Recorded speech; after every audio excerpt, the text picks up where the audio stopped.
تاثر پیش کرے، اور میں امید کرتا ہوں حضرت جو ہے بہت ہی تفصیل سے گفتگو کریں گے، لیکن قلیل المبانی کثیر المعانی کا ضرور خیال رکھیں گے انشاءاللہ۔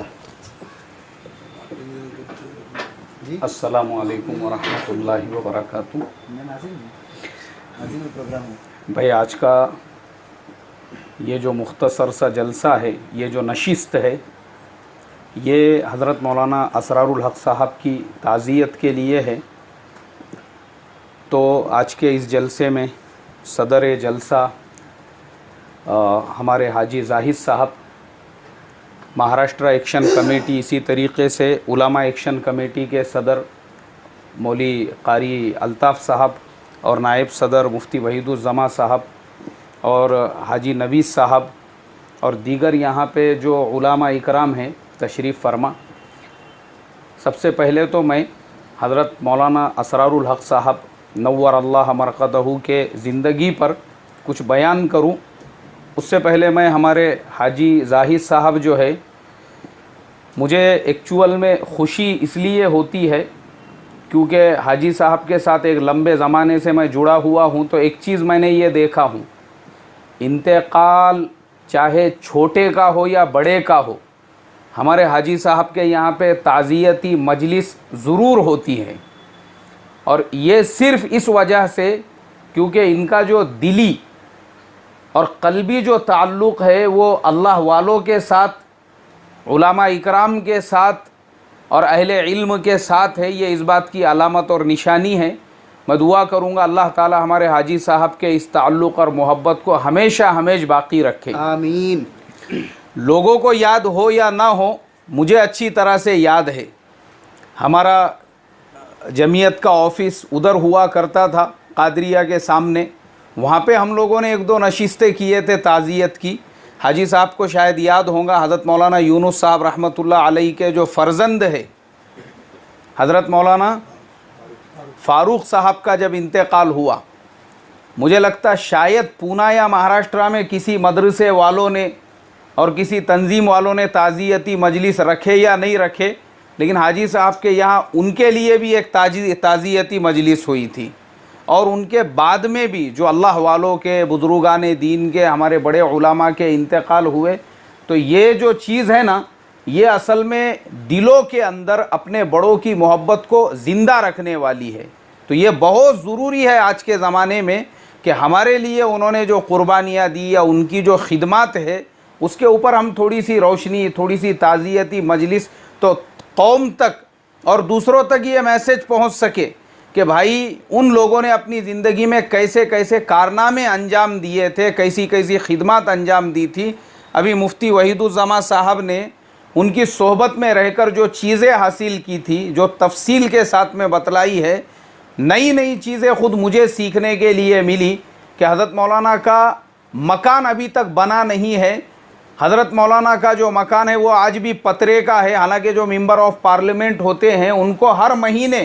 1.5 سے 2 لاکھ روپے سیلری ہوتی ہے، اس کے علاوہ فون کے خرچے الگ ہوتے ہیں، گاڑی کا خرچہ الگ ہوتا ہے، سارے ایکسپنسز، اور ان کو سالانہ گورنمنٹ اپنے مکان کے کام وغیرہ کرنے کے لیے الگ سے پیسہ دیتی ہے۔ ان سب کے باوجود اگر ان کے اوپر 1,40,000 روپے قرض تھا، تو یہ حضرت مولانا کے تواضع، عاجزی، ان کے ساری کی زندہ مثال ہے۔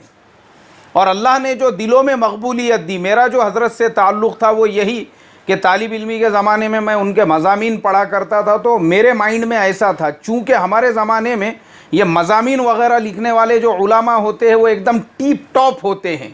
ایک دم عالی شان ان کی شیروانی ہوتی ہے، رامپوری ٹوپی ہوتی ہے، اور کڑک پوزیشن کے اندر وہ ہوتے ہیں۔ تو میرے مائنڈ میں ایسا ہی تھا کہ مولانا اسرار الحق صاحب شاید کوئی ایسی شخصیت ہوں گے کہ پتہ نہیں اپنے کو مصافحہ کرنے بھی ملیں گا یا نہیں ملیں گا،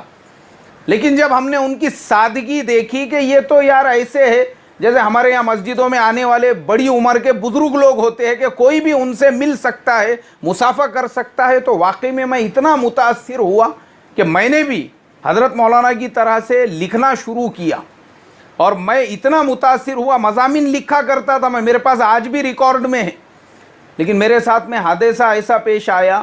کہ جس ماہنامے کے لیے میں مضمون بھیجتا تھا، اللہ تعالیٰ اس کے مدیر کو جزائے خیر عطا فرمائے، اور وہ بیچارے کو صحت و عافیت عطا فرمائے، وہ اپنے نام سے اداریے میں ہی وہ پورا مضمون ٹھوک دیتا تھا، اور ریکارڈ ہے میرے پاس آج بھی، وہ ماہنامے بھی رکھے ہوئے ہیں۔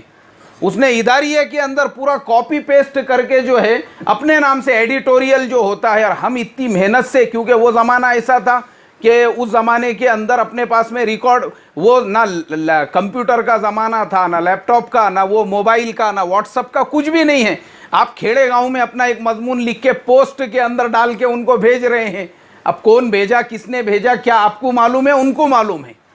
خیر، دوسری ایک چیز جو حضرت مولانا نے اپنے زندگی میں امت پر جو احسان کیا، سب سے بڑا احسان یہ کیا کہ 224 ایکڑ زمین بہار گورنمنٹ سے انہوں نے علی گڑھ مسلم یونیورسٹی کی برانچ کشن گنج ضلع کے اندر بنانے کے لیے اس کو الاٹ کر کے لے لیا۔ اگر حضرت مولانا اور زندے رہتے تھے تو اپنی زندگی میں اس کی تعمیر وغیرہ وہ ساری چیزیں، کیونکہ آج کے زمانے میں مسلمان قوم کے لیے کوئی بھی کسی بھی لائن سے، بھلے وہ مکتب ہو یا پرائمری اسکول ہو، جو انسان بھی ایجوکیشنل لائن سے جو خدمت انجام دے رہا ہے، اس سے بڑا قوم کا محسن کوئی بھی نہیں ہے۔ اور حضرت مولانا نے وہی کیا، 224 ایکڑ زمین۔ اور جیسے ہمارے مفتی صاحب نے بتائے، حضرت مولانا وہ تھے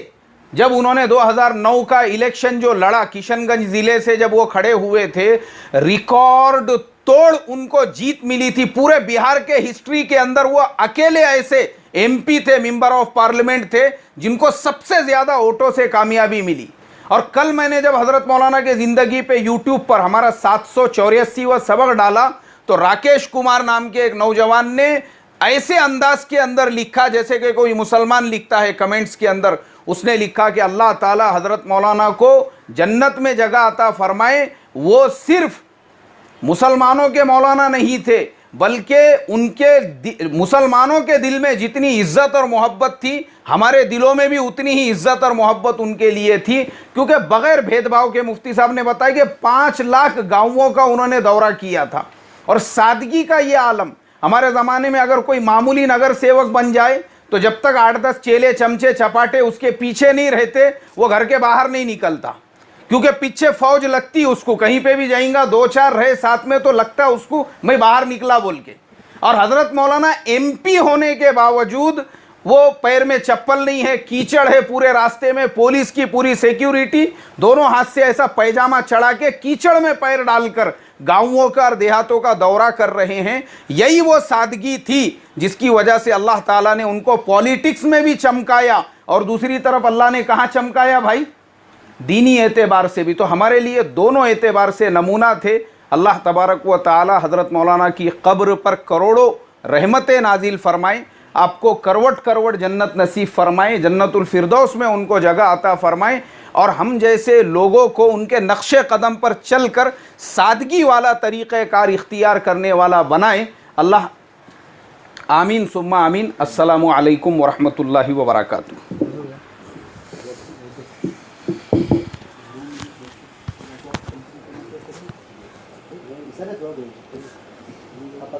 اور بہت اہم موضوع کو لے کر جو انہوں نے چلے تھے اور انتہا تک بھی پہنچے ہیں، یعنی جس کو شروع کیے وہاں پر ختم بھی کیے۔ بعض دفعہ ایسا بھی ہوتا ہے کہ شروع تو کر دیا، ختم تو نہیں ہوتا ہے، لیکن حضرت نے بہت کم وقت کے ساتھ اپنے مکمل مضمون کو مکمل کر دیا، اپنے پورا مکمل کیے۔ اللہ ان کو جزائے خیر عطا فرمائے۔ اب ہمارے